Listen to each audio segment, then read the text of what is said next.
চলো আজকে তোমাদের সাথে রান্নাটা শেয়ার করি। এখনো আমার খাওয়া হয়নি, এই যে ভাত বাড়ছি।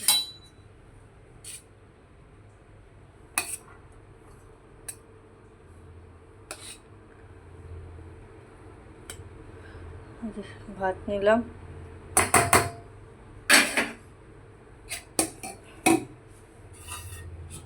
আর এই যে এদিকে কাঁচকলা আলু দিয়ে চিংড়ি মাছ করেছি ঝোল, আর এখানটা এই যে পুঁই শাক চচ্চড়ি ইলিশ মাছের মাথা দিয়ে করেছি। আজকে এইটুকুই রান্না করেছি।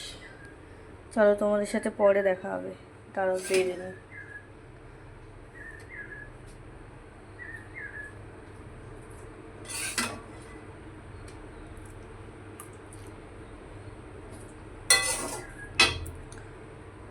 চলো এই যে নিয়ে নিয়েছি, কেমন হয়েছে খেয়ে দেখি। চলো পরে আবার তোমাদের সাথে দেখা হবে।